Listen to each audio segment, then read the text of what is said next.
ఓం శ్రీ రాజరాజేశ్వరి దేవి సమేత శ్రీ కాశీ విశ్వేశ్వర స్వామినే నమః. జగద్గురు సుభాష్ పత్రిజీ గురు దంపతులకు నమస్కారం. ఇప్పుడు మనం 4 యుగాలలో శివపురాణం మొదలుపెట్టాం.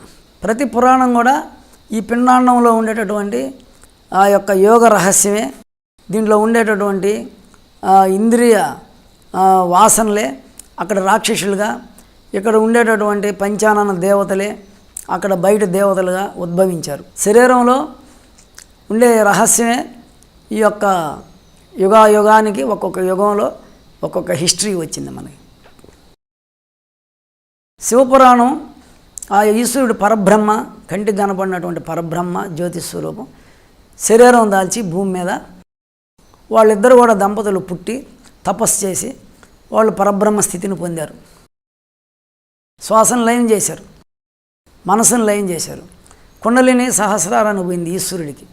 ఆయన పూర్ణమైనటువంటి పరంజ్యోతిగా ఉన్నారు. అమ్మవారు కూడా అదేవిధంగా ఆమెలో ఉండే కుండలిని శక్తిని చేర్చుకొని ఆమె కూడా పరిపూర్ణమైనటువంటి ఆమె పరమాత్మ స్థితికి వచ్చారు. ఇక్కడ మీరు తెలుసుకోవాల్సింది ఏంటంటే, పరబ్రహ్మ అంటే మిశ్రమ బిందువు జలంతో కలిస్తే ప్రాణంతో కలిస్తే బీజం అయింది. అంటే శరీరం దాలిస్తే లోపల బీజాలు ఉన్నాయి. మళ్ళీ శ్వాస ఆగిపోతే బిందువు అయిపోతుంది. బీజాన్ని దాటితే బిందువు. బీజం అంటే ఏంటి? శ్వాస, నీళ్లు, ఆహారం తీసుకున్నంతసేపు బీజమే. అన్ని బీజాలే లోపల, మిశ్రమ బీజాలు. ఎప్పుడైతే అన్నం మాని జలం మాని శ్వాస మాంతం ఆటోమేటిక్గా మన శరీరమే ఆ విధంగా మిశ్రమ బిందువుగా మారుతుంది. అంటే లైట్ తేజస్సు వచ్చేస్తుంది. ఈ యొక్క తత్వంలో వాళ్ళిద్దరూ పుట్టి వాళ్ళు కళ్యాణం జరిగింది. కళ్యాణం జరిగినప్పుడు మొదట ఈ భూమి మీద ఆ బ్రహ్మదేవుడు సనక సనందనాథుల్ని పుట్టిస్తాడు. మీరంతా నాయనా పుట్టించాను, మీరు సంతానోత్పత్తి చేసి మనకి ఈ జీవుల్ని ఉత్పత్తి చేయండి, సంతానోత్పత్తి చేయండి మానవుల్ని అని అడుగుతారు. అయితే అక్కడ వాళ్ళు ఏమంటారంటే, అయ్యా మేము సంసారంలోకి రాము, మేము తపస్సు చేయాలా, మేము లయం కావాలా, మాకు ఇది వద్దు, ప్రకృతి వద్దు, మేము పరమాత్మలోనే ఉంటాము అంటారు. అప్పుడు ఈ ఈశ్వరుడు పార్వతీ పరమేశ్వరులు ఆ ఈశ్వరుడు తపస్సు చేస్తున్నాడు హిమాలయ పర్వతాల మీద. సాధకుడు ఎవరైనా సహస్రారంలో మనసు పెట్టి ధ్యానం చేస్తే హిమాలయాల్లో ఉన్నట్టే. కానీ అక్కడ ఆయన స్వయంగా ఈశ్వరుడు హిమాలయాల్లో ఉండి ఇక్కడ ఉండేటటువంటి మొత్తం ఈ జీవరాశికి ఉత్తరోత్తర వీళ్ళంతా మానవులు పుడతారు, వీళ్ళంతా బహిర్ముఖులు అవుతారు, వీళ్ళంతా జీవత్వంతో మాయ, సంసారం అనే మాయ ఉంటుంది, సంసారం అనే ముసలు పట్టుకుంటుంది. వీళ్ళని ఎట్లా ఉద్ధరించాలా, జరగబోయే యుగాలలో వీళ్ళకి ఎవరు మార్గదర్శకమని ఆయన దక్షిణం మళ్ళాడు. అంటే హిమాలయ నుంచి కన్యాకుమారి వైపు మన భారతదేశంలో ఆయన దక్షిణం ఫేస్ చేశారు. అంటే ఆయన దృష్టి అన్ని రాష్ట్రాల మీదకి వచ్చింది. ఆయన రెడీగా దక్షిణామూర్తి అయిపోయాడు. గురువుగా ఉన్నారు. ఫస్ట్ గురువు ఆయనే. ఫస్ట్ దంపతులు తపస్సు చేసి పరంజ్యోతిని పొందింది శివపార్వతులే. అయితే ఆయన మనందరి కోసం ఈ జరగబోయే యుగాలలో మనందరికీ మోక్షాన్ని కలిగటానికి, జ్ఞానం కలిగటానికి ఆయన దక్షిణముఖంగా కూర్చున్నాడు హిమాలయాస్లో నుంచి. మన దేశంలో అదే అదృష్టం. అంటే అర్థం ఏదంటే, దీనిలో ఒక అర్థం, ఆయన యొక్క జ్ఞానం దక్షిణం వైపుకి ఒకరి నుంచి ఒకరికి ఋషుల ద్వారా ఈ యొక్క సృష్టి స్థితి లయాలు, శివశక్తి లైక్యం అనేటటువంటి యోగ రహస్యాలన్నీ, ప్రకృతి పరమాత్మ రహస్యాలన్నీ ఒకరి ద్వారా ఒకరికి అది కన్యాకుమారి వరకు వ్యాప్తి చెందింది. ఆ వ్యాప్తి చెందడానికి ఆయన దక్షిణాముఖంగా కూర్చొని దక్షిణామూర్తి ప్రథమ గురువు అయ్యాడు. అప్పుడు ఈ సనకన సందనాథులు ఏమన్నారంటే, మేము ఉత్తరం పోతాం, అంటే దక్షిణామూర్తి గాడికి పోతాం, గురువుగా తీసుకుంటాం అన్నారు. దక్షిణామూర్తి ఎక్కడ ఉన్నారు? హిమాలయాస్లో ఉన్నారు. అంటే వీళ్ళు ఏ ముఖంలో పోతున్నారు? ఉత్తర ముఖంలో పోతున్నారు. ఉత్తర ముఖం అంటే మోక్షగామి, అంటే ఇదే ఉత్తర ముఖం. ఇది దక్షిణ ముఖం, మూలాధారం దక్షిణ ముఖం. వాళ్ళు నేరుగా బ్రహ్మదేవుణ్ణి అనుగ్రహం తీసుకొని వాళ్ళు తపస్సుకి వెళ్ళిపోయి వాళ్ళు కూడా ఆ పరమేశ్వరుడు అంతటోళ్ళు అయ్యి మహాజ్ఞానులు అయిపోయారు.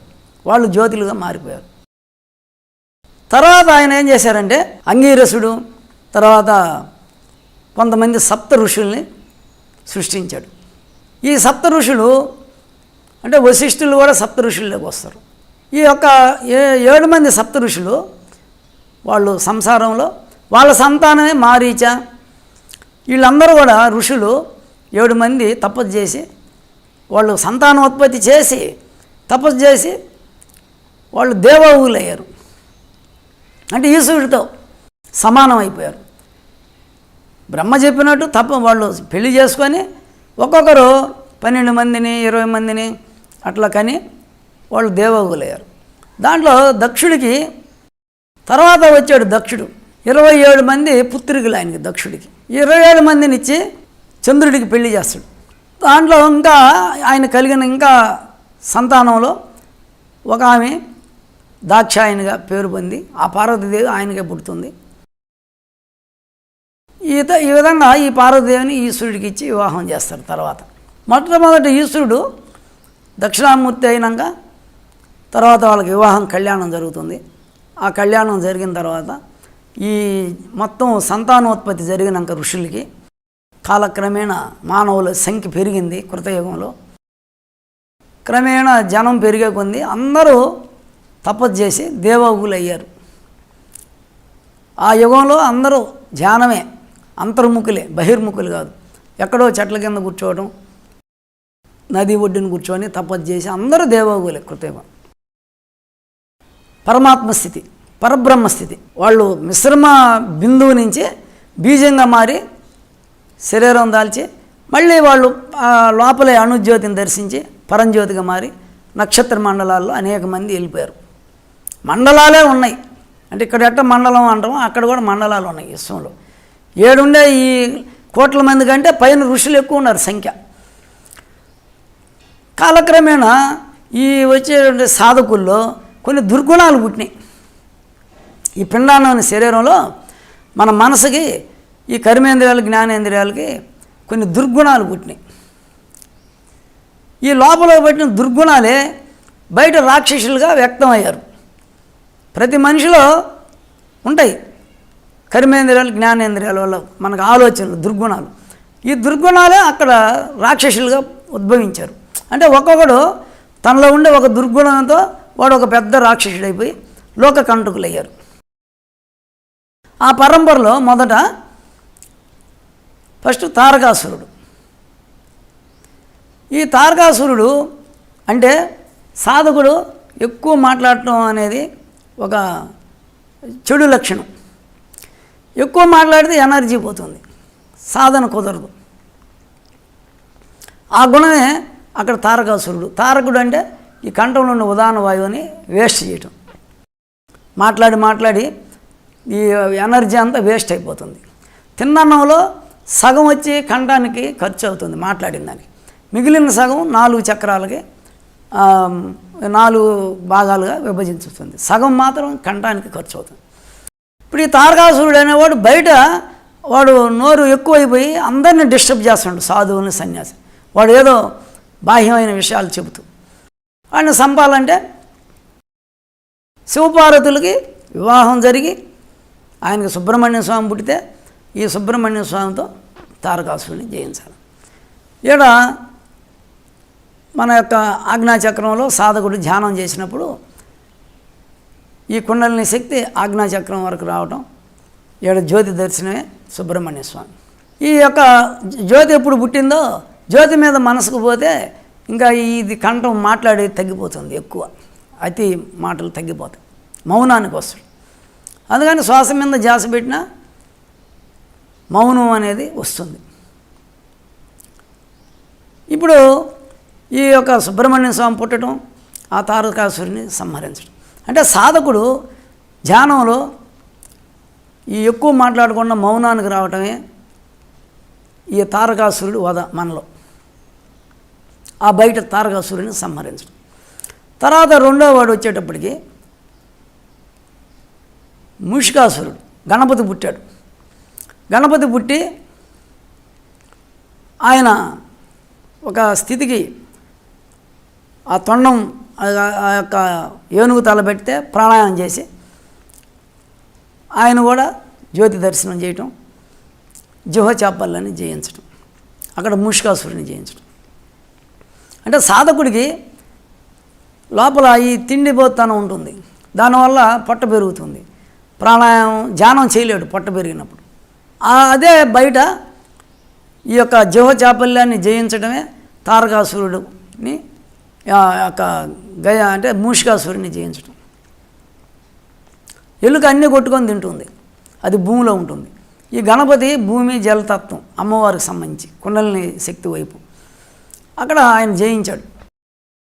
తర్వాత ఇంకా ఒకటి, మన లోపల సాధకుడికి అష్టమదాలు ఉంటాయి. కులమదం, నేను పెద్ద కులంలో పుట్టిన. విద్యామదం, నేను పెద్దగా చదువుకున్నా. ధనమదం, నేను గొప్ప ఆస్తిపరుణ్ణి. రూపమదం, నేను పెద్ద అందగాడిని. ఇలాంటి అష్టమదాలు ఉంటాయి మనలో. ఈ అష్టమదాలు ఏదో దాంట్లో చిక్కుంటాం మనం. అందుకే అష్టమదాలే అష్టభార్యలుగా కృష్ణుడు తన స్వాధీనంలో పెట్టుకున్నాడు. ఇప్పుడు మనం సాధకుడు తనలో అష్టమదాన్ని జయించడమే అక్కడ గజాసురుడు. గజాసురుడు అంటే మదించిన ఏనుగు, అంటే మదం బట్టి ఉంటుంది ఏనుగుకి, దాన్ని సింబల్గా తీసుకున్నారు. అన్ని జంతువుల్లో ఉండే గుణం మనలో ఉన్నాయి. తర్వాత సాధకుడు ఈ యొక్క గజాసురుడిని జయించాడు సుబ్రహ్మణ్య స్వామి. ఈ గజాసురుడు తర్వాతనే సంహారమైనాకనే గణపతి పుట్టింది. ఆ గజాసురుడిని సంహరించిన తలని ఈయనకి పెట్టారు. ఈ శ్వాస విడివిడి దాటితే అష్టమదాలు ఉంటాయి. రెండు శ్వాసల్ని ఆజ్ఞాచక్రంలో గమనిస్తే అష్టమదాలని జయిస్తాం. గజాసురుడు సంహారం. తర్వాత అంధకాసురుడు పుట్టాడు మళ్ళీ. అంటే సాధకుడు భగవంతుని ధ్యానం చేయకుండా, భగవతత్వమే తెలియకుండా జీవితం ఎవడైతే గడుపుతుంటాడో ఆత్మస్వరూపుడు, వాడు అంధకాసురుడే. ఎవరు దేవుణ్ణి పట్టించుకోకుండా, తనలో దేవుణ్ణి దర్శనం చేయకుండా, తనలో దేవుణ్ణి గుర్తించకుండా, బయట దేవుడు గుర్తించకుండా, బ్రహ్మాండంలో దేవుణ్ణి గమనించకుండా, పిండాండంలో దేవుణ్ణి తనేదో తినటం నిద్రపోవటమే అంధకాసురుడు. అట్లా ఎంతమంది ఉన్నారో వాళ్ళంతా అంధకాసురులే. అప్పుడు జ్ఞానం కలగాలంటే ఈ అజ్ఞానాన్ని నశింపజేయాలా.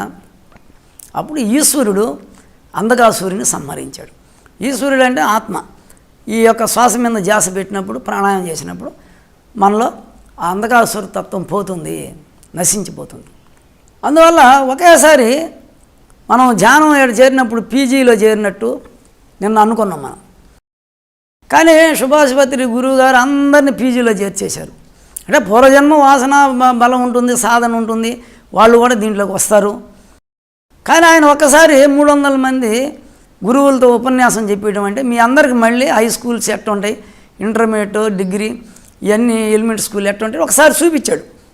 కానీ మీరు పీజీయే, పిరమిడ్ జానపూర్లు అందరూ పీజీయే. కానీ ఈ స్వాములందరి చేత చెప్పించిందంతా హై స్కూల్, ఇంటర్మీడియట్, డిగ్రీ, ఈ కింద క్లాసులు ఎట్ట ఉంటే చూడండి రా అని చూపించాడు. పిఎంసి ఛానల్ పెట్టి వీళ్ళందరి చేత చెప్పించి మళ్ళీ అందరూ సెటరేట్ అయిపోయారు. ఎవరెవరు ఇదే గొప్పది, శ్వాసమైన జాసే గొప్పది, ఎంత కాదు అని.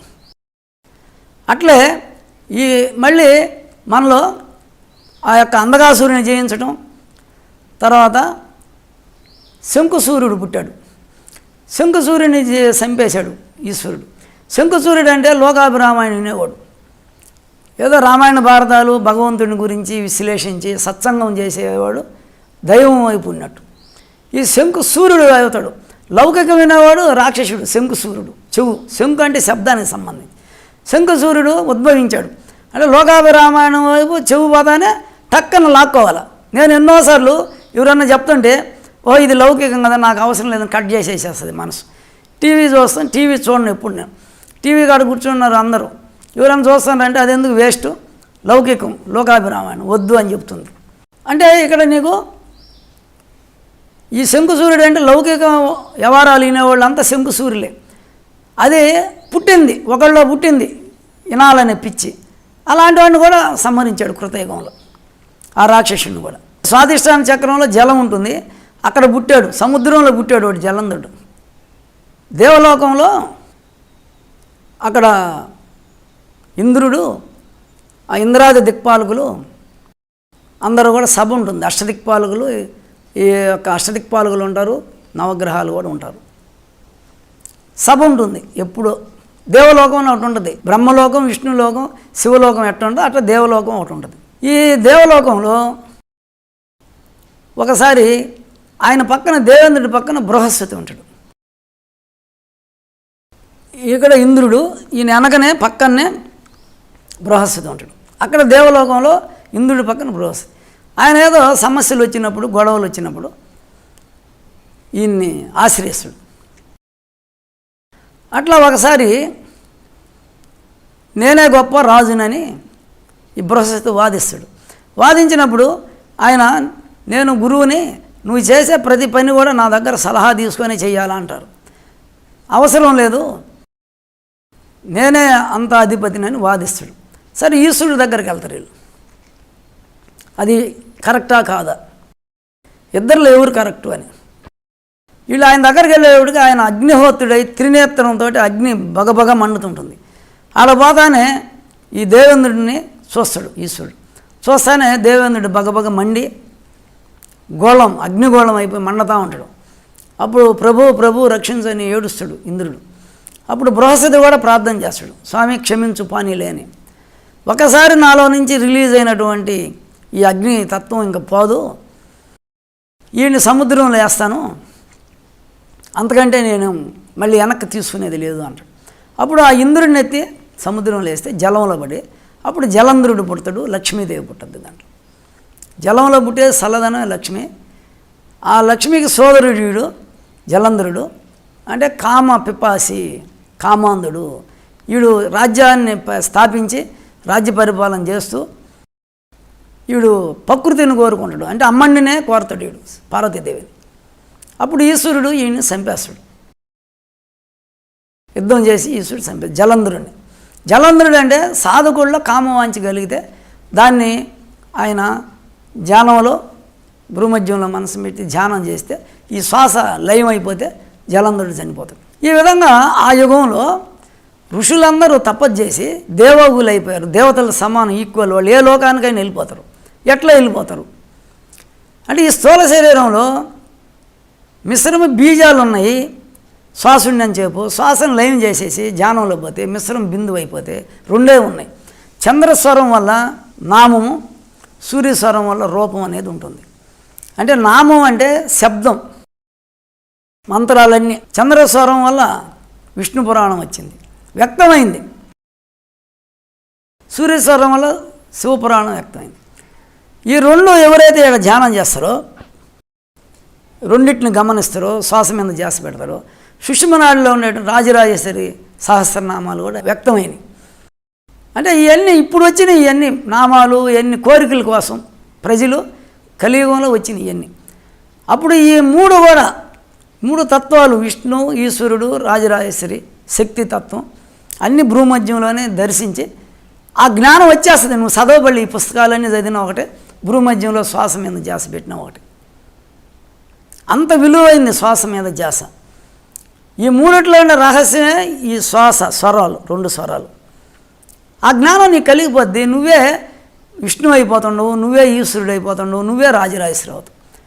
ఎవరైతే శ్వాస మీద ధ్యాస పెట్టి ధ్యానం చేస్తారో వాళ్ళు లాస్ట్కి లలితా మహాత్రిపుర సుందరి రాజరాజేశ్వరి అయిపోతారు. అందువల్ల ఇక్కడ లోపల ఉండే దుర్గుణాలన్నీ కృతయుగంలో వ్యక్తమైతే అది అక్కడ ఆయన ఈశ్వరుడు వాళ్ళందరినీ జయించారు.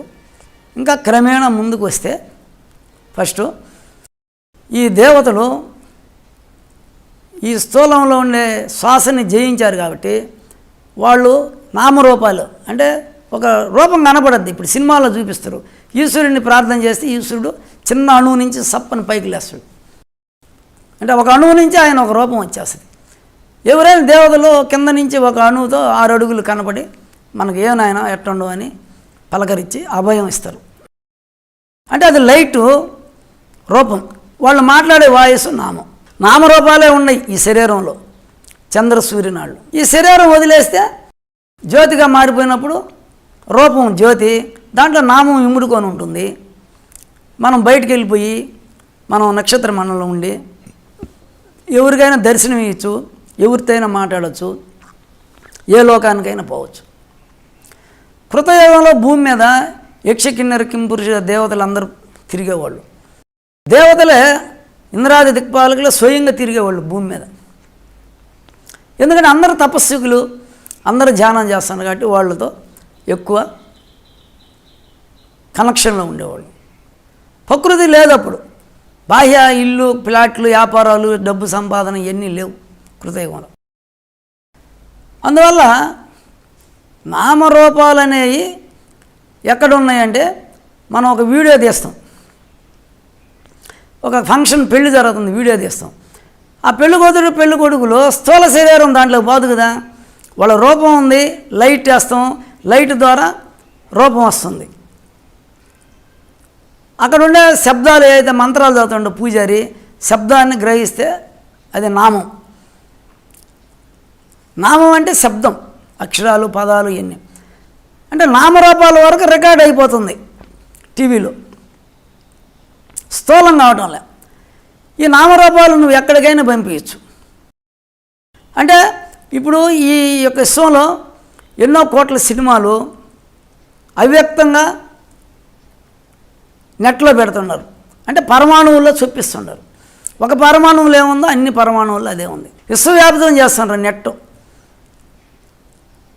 మేము నెట్లో పెడతాను అంటారు. అంటే అక్కడ ఉండే ఫైల్స్, జీవోలు, మెటీరియల్ అంతా అవ్యక్తం చేసి పెడుతున్నారు. అంటే ఈ యొక్క సూక్ష్మ శరీరం అవ్యక్తంగా పరమాణువులో చేరిపోతుంది. సూక్ష్మ శరీరం అవ్యక్తంగా పరమాణువులో చేరిపోతే అది విశ్వవ్యాపితం అయితే నువ్వు ఎక్కడ సెల్ ఫోన్ కొట్టి ఓపెన్ చేస్తే ఏ పాట కావాలని వస్తుంది.